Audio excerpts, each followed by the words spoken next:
Salam sejahtera, terima kasih karena bersama dengan saya di Nazilin Unity Channel. Akhirnya, Anwar Ibrahim bersuara berkait dengan peletakan jawatan pasukan daripada tim Rafizi Ramli. Kemarin Rafizi memberikan dua sebab mengapa beliau letak jawatan. Sebab yang pertama, kata Rafizi Ramli, kerana beliau menyedari beliau kalah terhadap Nurul Izzah Anwar kerana sudah hilang mandat daripada parti. Beliau kalah teruk dengan perebutan jawatan timbalan Presiden PKR. Sudah tentu dengan kekalahan yang diundi oleh perwakilan dan juga kepimpinan parti itu, sah menunjukkan bahawa Rafizi sudah tidak mempunyai sokongan sebagai timbalan Presiden PKR. Jadi, sudah tentu ini menjadi sebab utama. Baiklah, nak lihat apa reaksi daripada Perdana Menteri ke-10 Anwar Ibrahim berkait peletakan jawatan Rafizi, sama ada beliau terima atau tidak. Ikuti terus ulasan ni, tapi kita tengok dulu apa sebab Rafizi letak jawatan. Sebab yang kedua yang menyebabkan Rafizi letak jawatan, menurut Rafizi kerana beliau bertanggungjawab, akur dan juga mengikut prinsip demokrasi yang sejati, yaitu apabila sudah kalah akan letak jawatan, kerana itu adalah prinsip demokrasi yang benar, kata Rafizi. Itu dua sebab kenapa dia letak jawatan. Sebab yang ketiga belum lagi diberitahu. Baik, jadi apa reaksi Perdana Menteri selepas Rafizi menyerahkan surat peletakan jawatan beliau? Surat peletakan jawatan Rafizi akhirnya sampai ke tangan Perdana Menteri, dan di dalam surat itu sebenarnya Rafizi telah pun menyatakan permohonan cuti untuk Rafizi dan Nik Nazmi. Apa yang Anwar Ibrahim buat? Ada yang kata dia tak luluskanlah, ada yang mau diluluskanlah dan macam-macam. Akhirnya ini jawapan daripada Anwar Ibrahim. Anwar menyokong dan meluluskan permohonan cuti Rafizi dan Nik Nazmi. Makna kata, besar kemungkinan Anwar Ibrahim akan menerima peletakan jawatan Rafizi dan Nik Nazmi. Pejabat Perdana Menteri hari ini mengesahkan bahawa Perdana Menteri Datuk Seri Anwar Ibrahim telah menerima permohonan cuti dan pengunduran daripada dua anggota kabinetnya. Dalam satu kenyataan media, pejabat Perdana Menteri PMO memaklumkan bahawa cuti kedua-dua menteri berkenan telah pun diluluskan oleh Perdana Menteri selepas meneliti permohonan yang dikemukakan. Kata surat itu, setelah meneliti permohonan tersebut, Yang Amat Berhormat Perdana Menteri telah bersetuju meluluskan permohonan cuti kedua-dua menteri berkenaan menurut kenyataan bertarikh 28 Mei itu. Bagaimanapun, PMO tidak memperincikan sama ada pengunduran ataupun permohonan pengunduran yang turut disertakan bersama permohonan cuti tersebut telah diluluskan atau sebaliknya. Sebarang keputusan lanjut berkait perkara ini akan dimaklumkan kemudian oleh Yang Amat Berhormat Perdana Menteri. Tambah kenyataan itu lagi, terdahulu Rafizi Ramli mengumumkan pengunduran dirinya dari Jabatan Menteri sekaligus melepaskan jawatan sebagai Menteri Ekonomi. Beberapa jam selepas itu, Menteri Sumber Asli dan Kelestarian Alam Nik Nazmi Nik Ahmad pula mengumumkan pengunduran dari kabinet. Susulan pengumuman itu, pelbagai reaksi diluahkan oleh orang ramai di media sosial dan rata-rata melahirkan rasa sedih dan terkejut dengan keputusan dua tokoh muda itu. Beberapa pihak menyuarakan harapan agar Perdana Menteri tidak meluluskan pengunduran mereka secara muktamad. Saudara, adakah Anwar Ibrahim juga akan meluluskan permohonan pengunduran diri peletakan jawatan itu, ataupun beliau akan membuat perbincangan? Sekian dulu untuk kali ini. Jangan lupa tinggalkan komen Anda.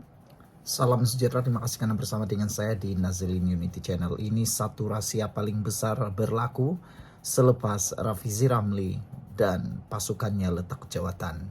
Yang terkini, yang telah pun sah letak jawatan ialah Nick Nazmi. Oke, rahasia ini sebenarnya kita dapat hidu melalui pengakuan ataupun pendedahan daripada seorang ahli PKR yang cukup terkenal di seluruh Malaysia.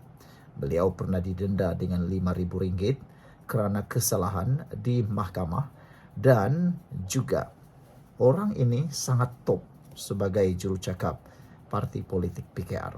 Kalau tak silap saya, dia berasal daripada Sarawak. Kalau anda kenal, tanda like dan komen, kami kenal.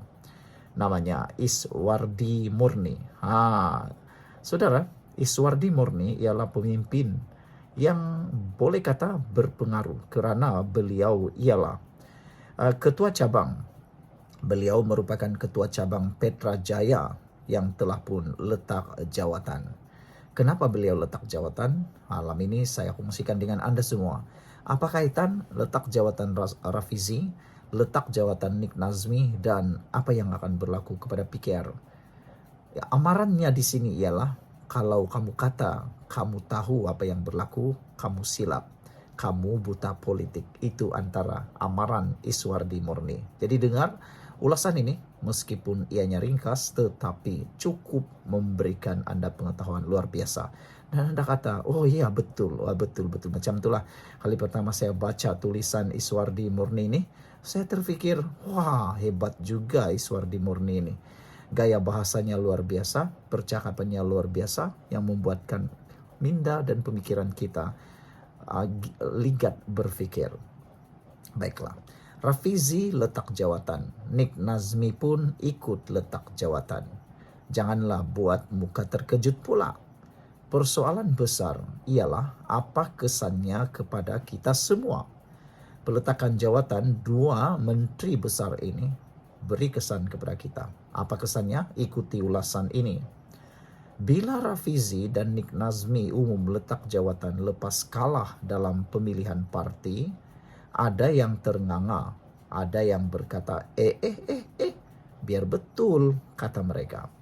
Ramai yang mungkin terkejut, ramai juga yang mungkin menyatakan, biar betul, mungkin ini karena scam, karena prank dan sebagainya.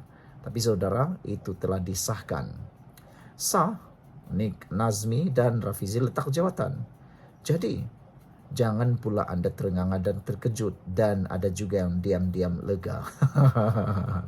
Ada yang lega mereka letak jawatan. Mungkin sebahagiannya ialah pembangkang walaun. Okey, baik. Bagaimana pula dengan anda? Adakah anda juga terkejut? Ataupun anda juga pura-pura diam, lega? Mana kategori anda? Bagi Iswardi, beliau kata dia tidak terkejut langsung. Kenapa dia tak terkejut? Sebab itu memang prinsip reformasi yang mereka pegang sejak dulu. Kala letak jawatan, barulah bertanggung jawab. Inilah pemimpin yang luar biasa. Hebatnya. Lihat saja macam di Jepun, di Korea. Kalau mereka bersalah, letak jawatan. Kalau mereka didakwa, letak jawatan. Kalau mereka hilang mandat, mereka letak jawatan. Dan lebih penting lagi, kalau mereka kalah dalam pemilihan parti, mereka letak jawatan. Tapi lain pula di Malaysia nih, jangankan kalah pemilihan parti, kalah di dalam pilihan raya pun ada yang hampir-hampir tak nak letak jawatan. Sudah berjanji akan letak jawatan dan memberi laluan kepada orang untuk naik Perdana Menteri, taklah pula beri laluan. Macam itulah kan. Sudah tahu, sudah hilang sokongan parlimen, tapi masih juga nak terhege-hege mempertahankan tutup itulah, tutup inilah, tutup parlimen lah, macam-macam lah. Itulah di Malaysia. Tapi syukurlah, ada juga orang yang berpegang pada prinsip, kalau kalah, letak jawatan. Itu namanya bertanggung jawab. Kata Iswardi, saya sendiri dulu, masa dikenakan denda RM5,000, beliau terus letak jawatan sebagai ketua cabang Petra Jaya. Walaupun Kalau nak tunggu habis penggal, boleh saja. Bukan lama pun, tak sampai setahun pun. Tapi, apa yang dia buat, itulah prinsip, tetap prinsip. Kebertanggungjawaban. Walk the talk. Berjalan dengan apa yang mereka cakap. Ataupun lakukan apa yang mereka cakap. Jangan cakap saja tapi tak buat. Bila Rafizi kena tolak oleh perwakilan dan majoriti pimpinan parti, termasuk lebih 200 ketua cabang yang beri laluan kepada Nurul Izzah, itu bukan sekadar kalah. Itu signal yang jelas. Signal yang jelas bahawa apa? Dan dia telah terima dengan hati terbuka tabik spring kepada Rafizi Ramli. Dia terima dengan hati terbuka dan letak jawatan. Apakah signal yang diperoleh itu? Rafizi sudah tak memberitahu signal itu apa. Rafizi kata dia sudah hilang mandat daripada ahli ataupun kepimpinan parti. Jadi itu sebabnya Rafizi kata dia letak jawatan. Barulah hebat kan? Tapi ada juga yang tanya, macam mana pula yang tak pegang jawatan parti pun masih kekal jadi menteri? Macam mana tu? Ada yang tiada jawatan parti tapi kekal menjadi menteri. Macam mana tu? Boleh kata itu lah muka tebal, tak tahu malu lah macam tu. Prinsipnya tak tahu malu, mungkin macam itulah. Jawapan saya mudah, kata Iswardi. Lain orang, lain prinsip. Lain padang, lain belalang. Lain padang, lain belalang. Nak tahu kenapa dia tak letak jawatan? Kena tanya dialah sendiri. Saya pun tak ada jawapan untuk prinsip orang lain, kata Iswardi. Tapi yang lebih penting untuk kita bincang sekarang bukan pasal siapa letak jawatan, siapa kalah atau siapa buat perangai dalam parti. Yang kita patut risau sekarang ialah kelesuan politik. Saudara, kita pernah rasa pada tahun 2021 dulu. Waktu itu Rafizi ambil cuti panjang. Anda masih ingat? Saya masih ingat. Waktu itu saya baru sahaja berjinak-jinak sebagai pengulas politik, penganalisis politik Malaysia. Pada waktu itu Rafizi Ramli ambil cuti panjang. Apa yang jadi? Semua orang tahu. Saya pun tahu waktu itu. Kempen PKR, bahkan Pakatan Harapan menjadi sunyi. Naratifnya lesu, jentera pun diam. Masa itu Pakatan Harapan hilang arah. Rakyat pun tak tahu nak sokong siapa, macam kapal tanpa nahkoda. Betul. Masa tu ketika Rafizi ambil cuti panjang, ramai orang rasa macam Pakatan Harapan ini macam ada, macam tiada, macam tu. Nasib baiklah Rafizi berjaya dengan tanda petik, berjaya dipujuk dan masuk semula dalam PKR, aktif semula, akhirnya barulah kelesuan itu hilang. Sekarang ini bukan Rafizi seorang je yang mahu berehat, tapi seluruh tim dia pun nampaknya pilih untuk biar dan lihat. Nampaknya mereka nak tes air dulu agaknya. Amiruddin kata sanggup ke depan jadi general untuk Izzah. Baguslah, ini berita baik. Tapi janganlah pula setakat cakap saja. Cakap saja tak cukup, mesti bertindak. Samsul Iskandar pula, yang dulu orang yang laju-laju sokong Izzah ketika dicadangkan menjadi calon timbalan presiden, sekarang macam sunyi senyap pula dalam pejabat Putrajaya. Adakah beliau takut ditolak jadi panglima ke depan perang? Entahlah. Jadi, persoalan sebenar sekarang bukan apa akan jadi pada Rafizi atau Nik Nazmi atau Akmal Nasir atau sesiapa dalam parti. Soalan yang paling penting ialah apa akan jadi pada kita semua. Pada kita semua, kata beliau. Apa nasib Pakatan Harapan? Apa masa depan Anwar Ibrahim? Dan macam mana kita nak hadapi 5 pilihan raya akan datang? Yang paling terkini, paling terdekat pilihan raya ialah pilihan raya negeri Sabah. Selepas itu Melaka. Selepas itu Johor dan menyusul yang lain. Dan silap-silap hari bulan yang paling terawal mungkin menurut teori daripada penganalisis politik, mungkin pilihan raya kecil Parlimen Pandan untuk tes market. Mungkin Rafizi akan letak jawatan sebagai ahli Parlimen Pandan dan membuka ruang untuk PRK, pilihan raya kecil Pandan. Mungkin itulah yang akan berlaku, tes market, tes air. Adakah Rafizi boleh menang menentang Nurul Izzah? Kalau Nurul Izzah mau jadi menteri, dia perlu jadi senator.